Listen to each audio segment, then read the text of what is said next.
To Sudan now, where an end could be in sight for the country's bloody two-year conflict. The paramilitary rapid support forces who've been battling the army since 2023 say they have agreed to a proposal for a humanitarian truce put forward by mediators. This comes days after they captured the major city of el-Fasher, pushing the army out of its last stronghold in the western Darfur region. The paramilitary has been accused of mass killings, looting, and sexual violence. Millions have been displaced by the fighting.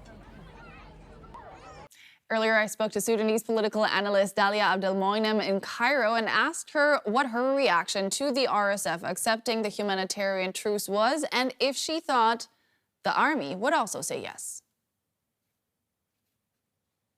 We've been down this road before where they've declared ceasefires or truce, and it remains to be seen if they will implement it and will hold on to this truce. Like you said, the SAF, the Sudanese Armed Forces, has yet to respond, but there were reports the past few days, last week, that they had conditions for them to support this truce. Now, whether these conditions will be met or whether the RSF will agree to them remains to be seen. But at the end of the day, it's very important that we have a ceasefire, a cessation of hostilities, simply because the people are dying, the people are being killed, people are being raped, civilians who have absolutely nothing to do with this war, and they are caught up in the middle in it, and they are paying the heftiest price that you can imagine.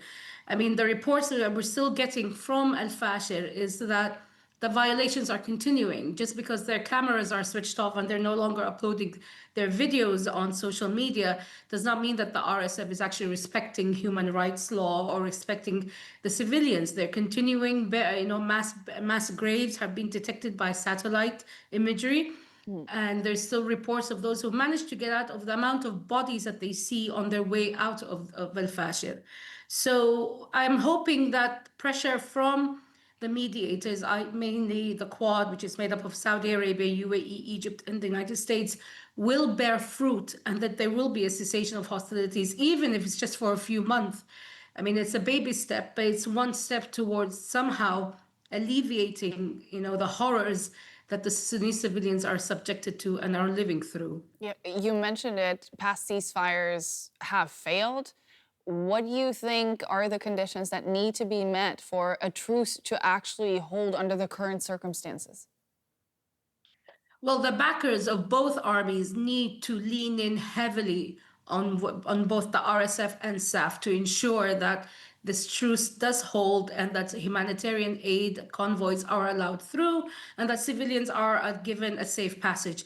And for that to happen, requires the international community to lean on these backers, namely the United Arab Emirates, Egypt, Saudi, and to ensure that the two armies that they are supporting actually abide by this truce. Now, whether that will happen or not remains to be seen. But it's a positive step that that we're at this stage at this moment, because 2 weeks ago we were nowhere near even having a talk or a discussion about the cessation of hostilities. So, I mean, I'm keeping my fingers crossed and I'm hoping it does come true. But like I've said, there's still that voice inside of me telling me this is not going to happen. But I'm hoping against all hope that it does.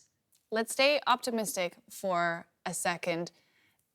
The root causes of this conflict need to be addressed to achieve long-term peace. So how can we get to a position where that can be done? Once the truce is in place, how can this conflict be solved truly? It's very hard. I mean, how can you embed an entity like the RSF back into Sudanese society?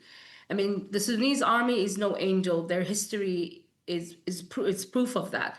But what the RSF has committed in the past 2.5, 3 years is nothing like anyone has seen before in Sudan. So, how do you address that huge elephant in the room? What to do with the RSF? And that is something which I am not a negotiator, nor am I, so I don't know how they can reach that point. But like everything, there comes an end. This war will come to an end. But how, in what shape or form, remains to be seen. But at the same time, there, the roadmap that has been lined up from this truce is that there'll be then a ceasefire, and then following on from the ceasefire, there will be a transitional period towards a civilian government. We had that. We had that in 2019 up to 2021 when there was a coup. And when that coup took place, no one stood by the civilian government. We had a civilian government in place. The two armies were legitimized in their role of the coup. And because of that, this is where we are right now. So I would hope that lessons would be learned from the past 5 years. Yeah. And that, the road to a civilian government is not easy, but it is achievable. We'll have to leave it there. That was Sudanese political analyst Dallia Abddelmoneim. Thank you so much. Thank you, Nicole.